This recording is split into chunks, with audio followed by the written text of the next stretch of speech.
자, 우리 이 신앙의 영역은요, 우리의 이성의 영역을 초월합니다. 이성의 영역도 포함되고 또 그거보다 깊고 넓고 높은 영역까지를 포함한다고 볼 수 있습니다. 그래서 이성의 영역의 그 관점에서 신앙의 영역을 이해하려고 하다가는 한계에 부딪힐 수가 있어요. 하나님을 바로 알고 이해하는데, 경험하는데 한계를 경험하게 됩니다. 그래서 하나님은 한 사람의 생애를 보면 참 신비하죠. 하나님 믿을 것 같지 않던 사람이 하나님을 믿는 그 과정을 보면 신비한 과정인 겁니다. 어떻게 보면 경이로운 과정이라고도 볼 수가 있죠. 그래서 하나님이 한 사람의 생애에 개입하셔서 그 내면에 믿음의 씨앗, 말씀의 씨앗이 떨어지게 하고 또 그것이 잘 자라서 그 사람이 이제 하나님 앞에서 믿음의 열매를 맺는 일꾼으로 자라나는 그 과정까지의 역사들을 보면 참 신비합니다. 하나님께서 개입하시고요, 또 우연인 것 같은 상황이지만 하나님의 필연의 섭리 가운데서 그 한 사람 한 사람의 삶을 섭리하신다고 우리가 볼 수가 있습니다. 그래서 오늘 저는 어떤 사람이 그 삶 속의 믿음의 과정, 진정한 믿음의 과정을 갖는 그런 과정들을 한번 살펴보려고 합니다. 첫 번째는요, 실패입니다. 실패, 시련, 고난, 역경, 어려움, 이 실패, 이런 과정을 통해서 하나님은 한 사람의 삶 속에 하나님을 믿고 영접하고 믿음의 씨앗이 심어져서 열매 맺는 그런 것을 위해서 실패라는 환경을 하나님께서 허락하신다는 거죠. 사람은 실패라는 환경을 통해서 마음이 가난해집니다. 그래서 마태복음 5장 3절에 보면 심령이 가난한 자가 복이 있나니 천국이 저희 것임이라 그랬어요. 또 시편 119편 71절에 보면 고난 당하는 것이 내게 유익이라 이를 통하여 내가 주의 율례를 배우게 되었나이다. 고난을 통해서, 실패를 통해, 어려움을 통해 배우는 게 많다는 거예요. 더구나 주의 율례는 하나님의 말씀이라는 거죠. 자, 농부들이요, 밭이나 이 논을 구입을 하고 농사를 짓는다고 할 때 그냥 아무렇게나 씨앗을 뿌리지 않고 모를 심지를 않죠. 밭을 갈고 논을 갈아서 그 다음에 씨앗을 뿌리고 모를 심는 겁니다.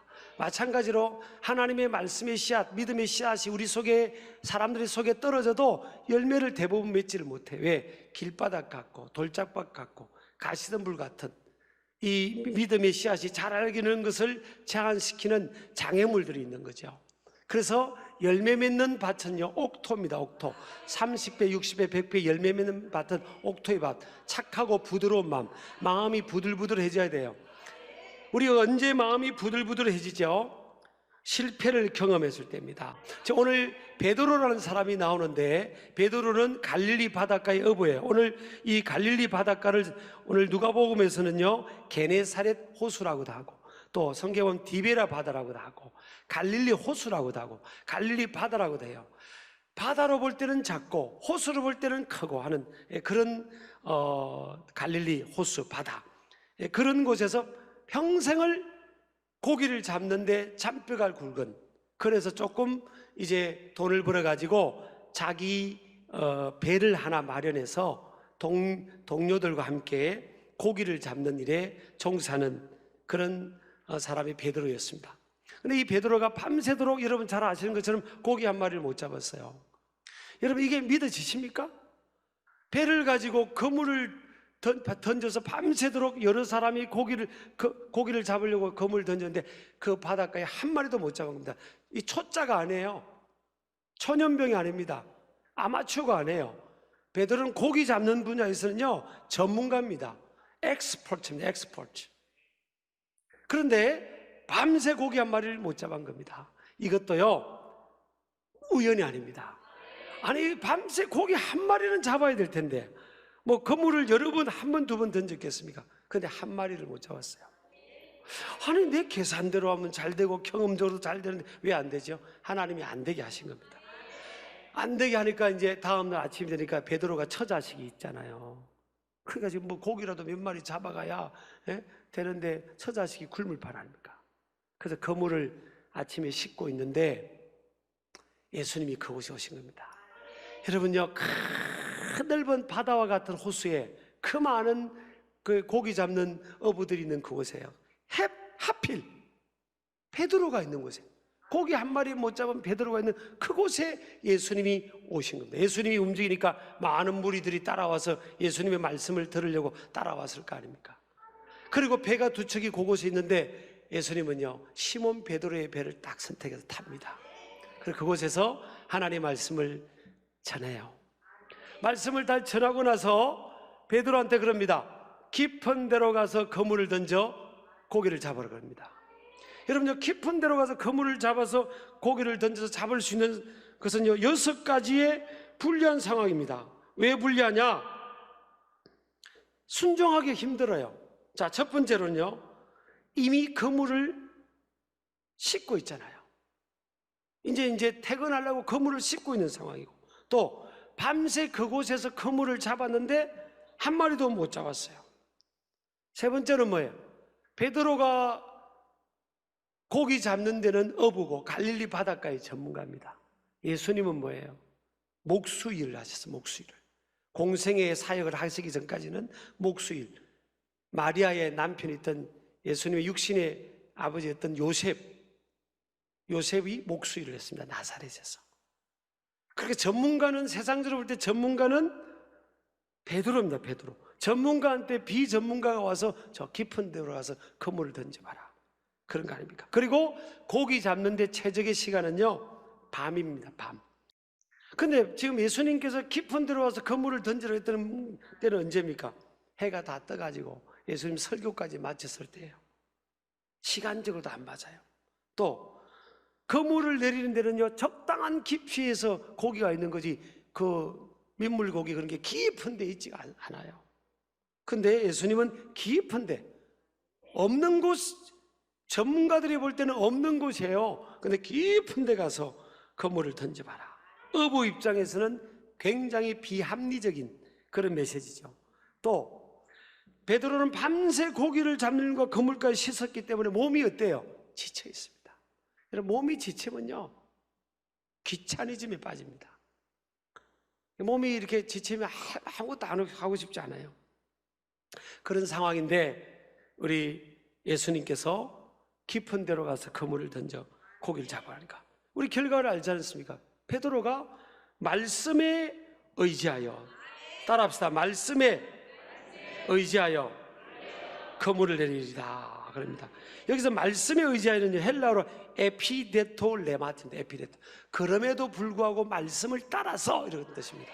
직역하면 여기서 말씀이란 단어는요, 레마라는 데, 레마티, 그래서 레마라는 단어가 쓰였습니다.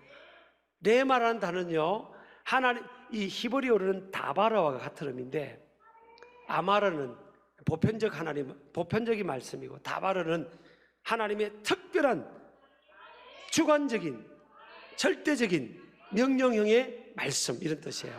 레마라는 뜻이 이제 이게 70인역의 헬라어 의미하고 그 다바라하고 같은 거거든요. 그러니까 이 지금 베드로가 앉아서 고기 한 마리 못 잡고 얼마나 마음이 망연자실의 마음이에요. 낙심한 마음 아닙니까? 실패한 거죠. 왜 이렇게 고기가 안 잡혔지? 아니, 이렇게 안 잡힐 고기가 있는데 왜 안 잡힌 거야?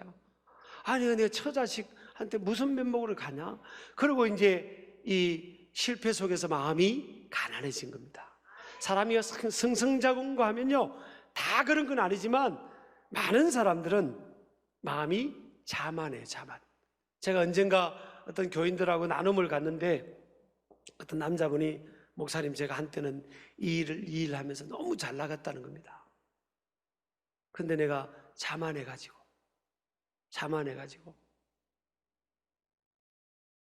다 그냥 어려워졌다는 겁니다. 그래가지고 그 어려움을 통해서 거기서 끝난 게 아니라 아내와 함께 이렇게 하나님께로 나오고, 지금 우리 교회 신앙생활 잘하고 계세요. 여러분, 이 시몬 베드로가 밤에 그 고기를, 밤새도록 고기를 못 잡은 그 실패를 통해 마음이 가난해졌기 때문에 그물을 싣다가 예수님께서 하나님 말씀을 증거하는 것을 들으면서 뭐예요? 레마로 들으면 레마. 하나님께서 자기에게 주시는 살아있는 생명의 절대적인 명령의 말씀으로 베드로의 귀에 들린 겁니다. 사람이요 평범하고 그냥 형통하고 아무 문제가 없으면 말씀이 잘 안 들릴 가능성이 있어요. 사람이 언제 하나님 말씀이 잘 들립니까? 여러분 설교로도 언제 더 은혜로워요? 저도 은혜롭게 해야 되지만 똑같은 입장에서 언제입니까? 내가 어려울 때, 힘들 때, 괴로운 일이 있을 때, 절박할 때, 실패했을 때, 그때 말씀이 그냥 막 들어오는 겁니다. 말씀 한 구절 한 구절이 막 그냥 이 막 감격으로 들어오는 겁니다. 언제 성령 체험했습니까? 언제 하나님 만났어요? 보면 어려울 때입니다. 실패했을 때, 원치 않는 고난이 있을 때, 이해할 수 없는 상처를 받았을 때, 이때 그냥 하나님 앞에 놓는데 하나님께서 막 말씀으로 막 우리를 만져주시고 터치하시고 막 은혜를 내리셨잖아요. 말씀만 들어도 돼도요, 이름만 돼도 다 하시는 한국교 유명한 목사님이 계시죠. 근데 그분이 미국에서 이제 목회도 크게 잘하셨고 한국에 오셔서 해서 크게 목회를 하시고 이제 은퇴하신 목사님입니다. 아주 크게 하셨죠. 조교파적으로 다 알려진 분인데, 그분이 미국에서 이제 목회할 때 막 교인들이 많이 오고 부흥이 되는 거예요. 그래서 야, 내가 설교를 잘하는구나. 사람들이 야, 내 설교들이 저렇게 많은구나. 그런 생각을 좀 했대요. 근데 수요 예배를 드리려고 하는데 보통 때 같으면 수요 예배도 몇백 명은 오는데 그날은요 기적적으로 한 명도 안 온 겁니다. 여러분 그럴 수 있습니까? 아니 몇백 명 오던 그 예배에 그날따라 교인들을 기다리는데 한 명도 안 온 겁니다. 그래서 이분이요 충격을 받은 겁니다. 그때 이분이요 은혜를 받았어요. 야, 목회는 내가 하는 게 아니구나. 사람들이 이렇게 교회를 오는 게 이게 목회자가 잘해서 오는 것도 아니고, 그걸 이제 목회자 입장에서 큰 은혜 받았습니다. 제가 그분 간증하는 걸 듣고 저도 큰 도전을 받았습니다. 여러분, 우리 인생은요 사실 티끌 아닙니까? 티끌.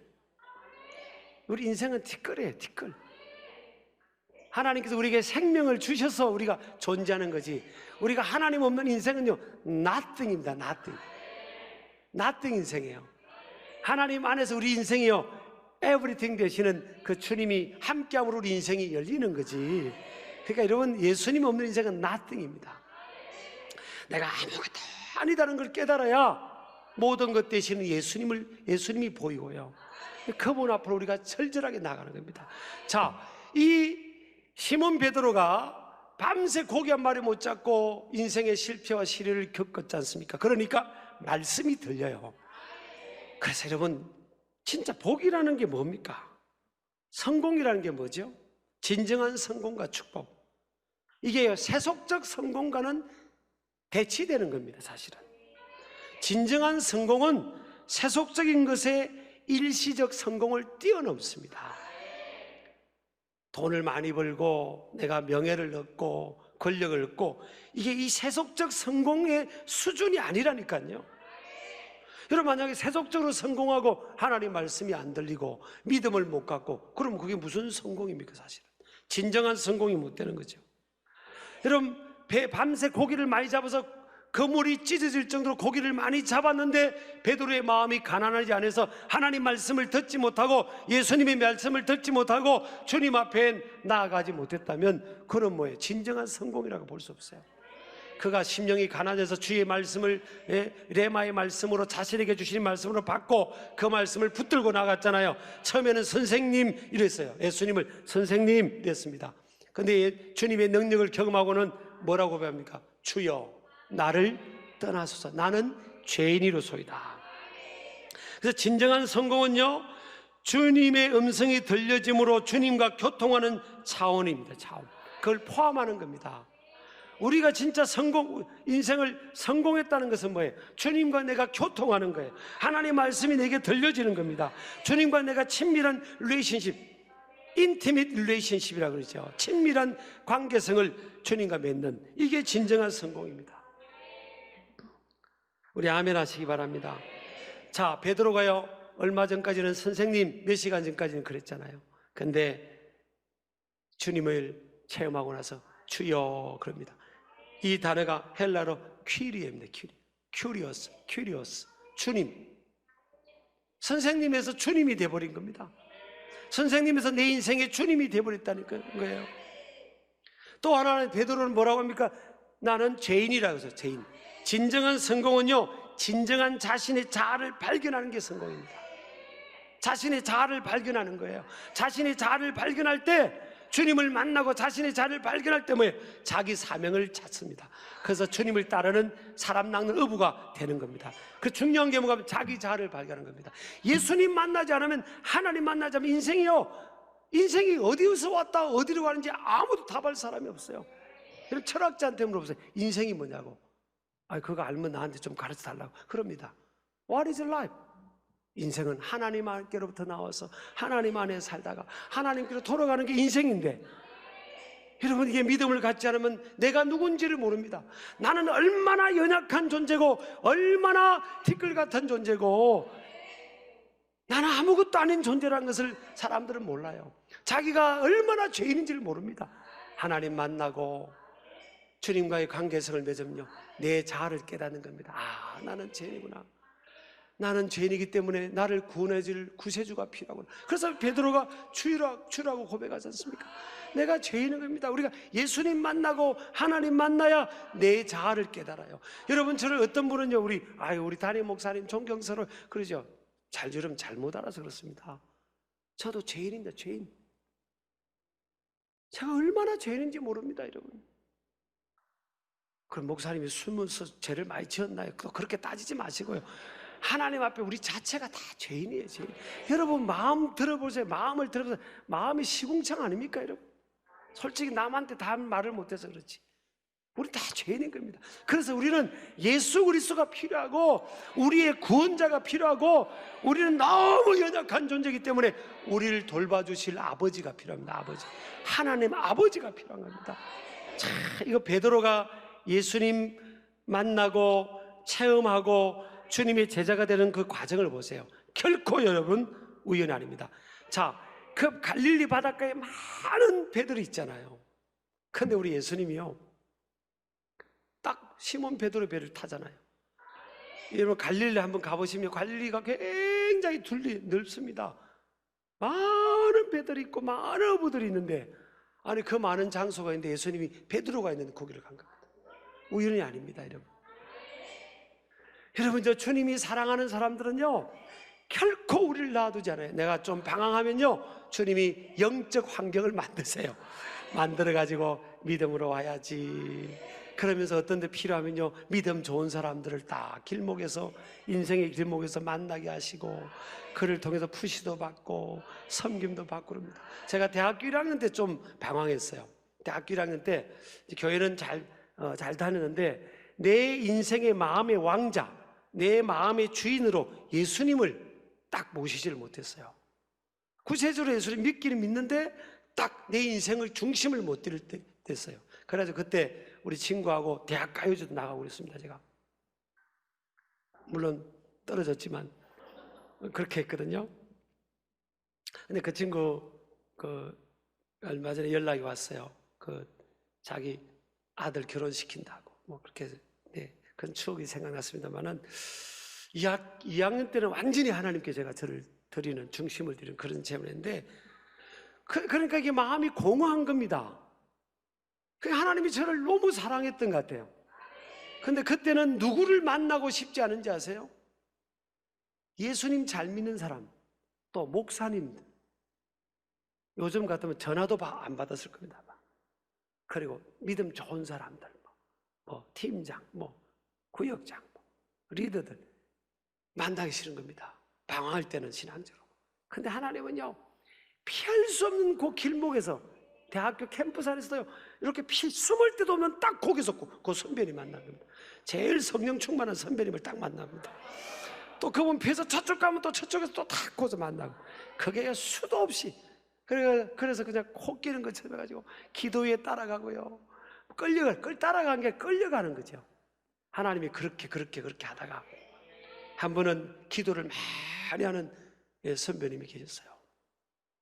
그분이 저보고 그래요. 대학교 1학년 때 방황할 때, 기영아, 네? 너 그래봐도 목사 된다? 그때 대학교 1학년 때 막 헤매고 있고 막 가요제 가자고 막 노래 부르고 막 그럴 때, 그런데 기영아, 너 그래봐도 너 목사 된다? 에? 아니 선배님 뭐라고요?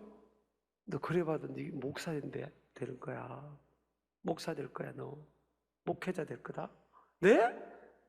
아이고 진짜 선배님 신령한 줄 알았더니 손 돌팔이네, 돌팔이.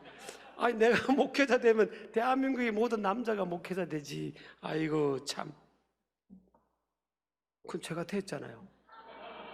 참 이게 그분이 기도를 많이 하다 뭔가 저를 위해 기도하다가 감동을 받은 게 있었던 것 같아요. 그 영적인 환경을 자꾸 조성해서요, 어디 가든 믿는 사람 만나고 누군가 땡기고 밀고, 그게 여러분 그게 복입니다. 사실은 복입니다. 그래서 이 베드로가 믿음을 갖게 되고, 말씀이 들어오면요 믿음이 생깁니다. 로마서 10장 17절 보세요. 믿음은 들음에서 나며 들음은 그리스도의 말씀으로 말미암는다고. 자꾸 말씀이 들리면요, 말씀이 레마로 들리면 믿음이 생기는 겁니다. 그러니까 베드로 같은 사람이 검을 다 씻어놨고 자기가 전문가인데 고기 한 마리 없고 깊은 데로 또 시간도 안 맞는데 예수님이 하라니까 말씀에 의지하여, 따라합시다. 말씀에 의지하여 그물을 내리리다. 순종하지 않습니다. 그러니까 이게 여러분, 우리가 누군가가 참 안 믿던 사람이 어느 날 믿고 믿음을 갖고 정말 하나님 말씀대로 순종하며 살아간다. 이게 하나님 말씀이 세상의 어떤 그런 계산하고 다르잖아 이게요. 근데 이 말씀을 따라 살아간다. 우리 눈에 안 보이는 하나님이 눈에 보입니까? 물론 뭐 어떤 체험을 해서 우리가 예수님을 십자가에 피 흘리신 예수님을 가끔 어떤 분은 본다 이런 분도 있지만, 그냥 보편적으로 하나님 보여요? 오늘 하나 아침에 일어나서 보고 오셨어요? 영이셔, 영. 우리 육의 눈은 안 보이시는 하나님이고, 그분이 주신 이 성경이 하나님 말씀을 우리가 믿고 설교가 하나님 말씀이 선포되는 걸 믿는 믿음을 갖게 되는 거죠. 이게 신비한 겁니다. 그래서 베드로처럼 말씀을 의지하고 깊은 데로 그물을 던졌더니 그물이 찢어질 정도로 고기가 많이 잡힌 겁니다. 아니요, 세상의 계산하고 상관없는 역설입니다. 저는 여러분, 누구의 소리를 우리가 듣고 살아야 되겠어요? 이 상황에서 세상의 소리입니까? 전문가의 소리예요? 믿음 있는 사람은요, 이 상황에서 주님의 소리를 듣습니다. 주님의 음성, 주님의 기록된 말씀, 선포되는 말씀, 주님이 나한테 말씀하시는 말씀. 그래, 내가 세상 사람들은 다 그렇게 봐도 나는 영이신 하나님, 그러나 그분은 살아계시고 그분의 세계는 있고 그분의 말씀은 진리고, 나는 이 말씀 붙들고 나는 순종하며 살아야지. 끝까지. 누가 말해도 우리 신길 가족들은요, 끝까지 말씀 의지하고 하나님의 말씀이 인도하는 대로, 어떤 때는 내 판단 경험하고 안 맞는 거지 않습니까? 깊은 데는 고기가 없고 또 해가 닿던 낮에는 또 없고, 그곳에는 경험해봤는데 고기 한 마리도 못 잡았고, 내 몸은 지쳐있고 내 여건은 아니다는 거예요. 여건은 안 맞다는 겁니다. 지쳐있다는 거예요. 내 상황하고 안 맞는 거예요. 상황하고 안 맞는데 예수님은 하라고 하는 거 아닙니까? 주님은 하라고 하는 거잖아요. 그랬을 때 여러분, 어느 걸 선택하겠습니까? 우리 신길 가족들은요, 하나님의 말씀을 선택하는 거죠. 주님이 말씀하시면 내가 나아갑니다. 아멘이죠? 그렇게 나아감으로 기적의 주인공 되기를 주 이름으로 축복합니다.